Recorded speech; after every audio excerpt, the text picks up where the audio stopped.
said they don't like it, and I said, well, what color's your Bugatti? Oh, fuck off then. So, you know, in the movie The Matrix, where Neo has a bald head like me. Yeah. And when he goes back into the Matrix, he has hair. And they ask, why do you have hair inside the Matrix? And he said, because that's your self-projection. That's how you see yourself and imagine yourself inside of the Matrix. I think that everybody should have a self-projection. You have to imagine how you see yourself. And if you see yourself as a superhero and an extremely disciplined and hardworking person who achieves everything he's ever wanted in life and does amazing things, you have to understand that you're not going to be able to do that on drugs. So you need to have a mental projection in your mind of who you think you can be and who you want to be. And if that person's a drug addict, then go be a drug addict. But if that person is an extremely successful, extremely hardworking, extremely intelligent, extremely respected individual, he's probably not going to be doing drugs. A lot of this is about your self-image.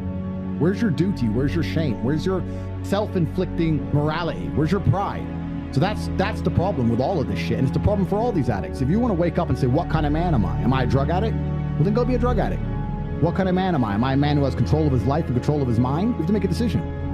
I just don't understand how you even took it in the first place. I can't fathom, with all my massive computation in my mind, as smart as I am, I can't work out why you thought that was a smart thing to do, or why it was worth doing, or why you continue to do it. I don't understand. I'm genuinely asking you in a non-patronizing way, not trying to make fun of you. I don't understand. Make me understand. Did it feel good? When I was in high school, we didn't have mobile phones. There was no Facebook. There was no Instagram. All this porn you jerk off to didn't exist. Maybe that's why my generation isn't fucked up like yours. Maybe that's why every single person in your generation is a fucking lazy lowlife. And all you do is sit around on your phones endlessly scrolling. We really garbage. My generation is the last generation where we had none of that, and now we see it all, but we grew up without it. I really do think that growing up nowadays, when you're like a young impressionable teenager with all this social media and this garbage that's going on, would be very, very difficult. I don't think it would be easy at all. I think it would be very hard. Is that your default emotion, that you want to feel good? If someone were to say to you right now, you can choose any emotion from the menu, would you choose happy or good? Yes. Because this is the problem. Let's say I gave you a menu of emotions and said, choose an emotion. You're not going to choose sad. Who would, right? Yeah. But choosing happy can be just as destructive also, because if your only desire is to be happy regardless, no matter what it takes, that's when you're going to eat the cake, because the cake will make you happy. That's when you're going to take the drugs. Drugs will make you happy. Alcohol will make you happy. Hedonism makes you happy. Going to the club makes you happy. It's all dumb shit. If you were to choose proud, or if you were to choose courageous, if you were to choose a different emotion or a different feeling inside, you would have no interest in these things. So I don't wake up and think, how do I feel happy? I don't wake up and say, will this drug make me happy? I have no interest in being happy. I wake up and say, how can I be proud of myself? What can I achieve that makes me proud of myself? How can I do things that make other people respect me and are proud of me? How do I have a day which I complete when I come home? The woman who's in my house says, wow, there's no man like you. How do I live a life so my children look at me and go, Dad's a superhero? How do I make my mother call me and say, I couldn't possibly be more proud of you? I choose proud. I don't choose happy. So if you were to say to me, this cup of juice will make you happy, I'd say, I don't want it. What do I want to be happy for? Damn. I want to be proud of myself. So what do you do to make you proud of yourself, and what do you do to make others proud of you? Tell me something in the last 48 hours you've done that's worthy of pride. You've slept, jerked off, talked shit on the internet. Have you done anything else with your life? How about being happy? You're a man. You're not supposed to be happy. This whole childish, giddish obsession with happiness is for children and females. So you're not happy? It's not that I'm unhappy, and it's not that I am happy. It's that I don't measure my level of happiness. It doesn't matter to me. But I'm asking, so it doesn't matter that you're happy. So it doesn't matter to be happy is what you're saying? Absolutely not. If I am miserable, I have duties to complete. If I am very happy, I have duties to complete. So I have to live the exact same life regardless of how I feel. So for me, happiness is not a good indicator on how life should be lived. You shouldn't wake up and say, how happy am I today? How does that affect how I act? That's not how I operate. I wake up and say, what must be done? What will allow me to be proud of myself? What will allow me to achieve? And those things will be done regardless of how I feel. And that's how the most successful people on earth all operate. The most successful people on earth don't only do things because they feel happy about doing them. In fact, I'd argue that most people who do amazing things don't feel happy about doing them at all. I understand that, but if you're constantly obsessed with trying to make yourself happy, that's when you fall into addictions and garbage. You need exactly. So stop caring if you're happy. Nobody cares if you're happy. So what do I go for? What do I go for? The whole world doesn't give a fuck if men are happy or not. Nobody cares about men being happy. We talk about women being happy. We want children to be happy. If you look at a full-grown man on Christmas morning, he's smiling because his wife is smiling. He's smiling because his children are smiling. Nobody even buys him anything. What do they buy the dad? Socks? Nobody cares about men being happy. So why do you as a man care about you being happy? That's how you're going to fall into these traps. I'm a very content person. I live a fantastic life. I'm not miserable or depressed. I'm not sad ever.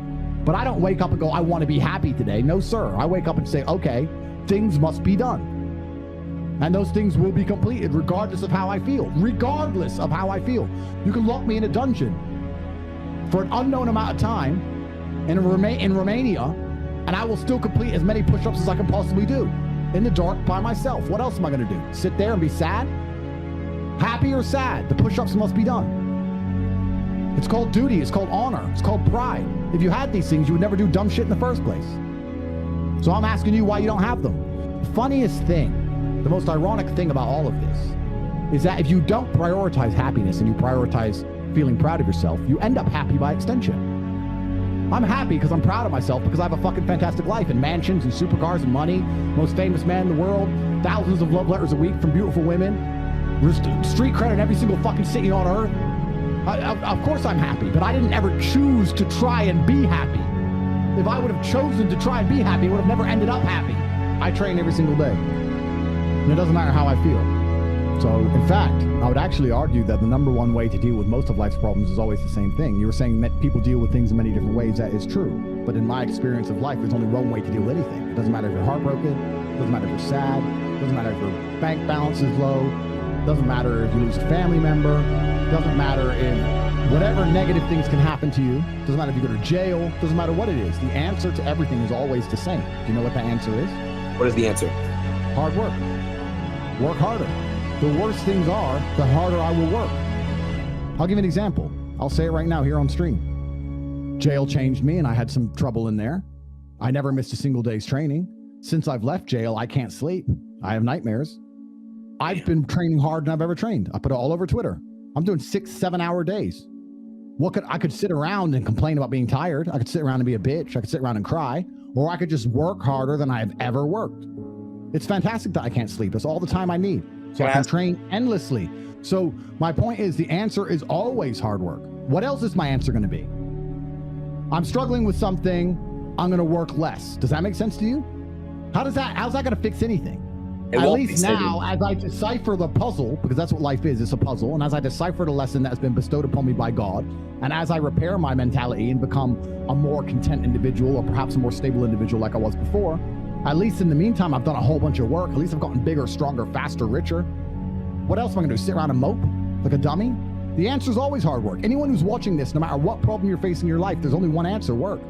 Work harder. You can also take the antidote before the poison. If you're always working as hard as possible, it's actually very difficult for bad things to actually catch up with you. You can take the antidote before the poison. Most people don't even work very hard. You don't work hard. Not fucking at all. You don't do fucking nothing. You people at home, you think you work hard. You could work a lot harder. Hard work's always the answer, my friend. I would say that if you truly decide to quit, you will quit. I think a lot of people who don't quit things haven't truly decided to. It's very easy to say that you want to do something and not do it. We have to keep this clear for the whole world to understand. It's very easy for me to say, I'd love to quit. I don't even have any vices. I could quit cigars tomorrow. It wouldn't even bother me. It wouldn't even cross my mind. If I decided to quit, I'd quit. So if I decided to quit, I really would like to quit, and then I carried on doing it. I don't think I really wanted to. If you really wanted to quit, you would quit. So there's a lot of people who are chasing the familiar feeling, and that familiar feeling can be extremely destructive. And you know what I would say is the most destructive feeling to be obsessed with trying to obtain? What? Happiness. So constantly as a man trying to chase happiness is the most destructive thing you can do for your life. Because you can't delay gratification. You can't do anything which is particularly difficult. And the only thing that's going to make you happy quick is cheap happiness. Gotcha. Cheap and easy. Booze, cake, drugs, dumb shit. Real happiness, real contentment, and pride takes a long time to build. You have to be able to be unhappy to have a greater reward at the end. So anyone who's obsessed with chasing happiness will destroy themselves. If somebody has genuinely decided to quit drugs, genuinely, I believe they would quit. And if someone goes, I want to quit, man, and they do it an hour later, they don't want to quit. It's not my job to make people do things they don't want to do. If your image in your mind is of the kind of person who is controlled by a substance, I'd be embarrassed for a non-sentient substance, a powder or a plant, to control me. Doesn't even have a brain. And it's my boss. What am I, a dumbass? No, I'm the boss. I'm the boss of fucking tobacco and coffee, and I'm the boss of everything. I'm the boss of food. If I don't want to eat, I don't eat. If you're the kind of person who's going to wake up and go, those pills are smarter than me and they're my master, enjoy your life. Gotcha. That's your decision. That's not my, but if you decide to not be that person, if you project the mental image which is not that person, then you'll stop taking those pills.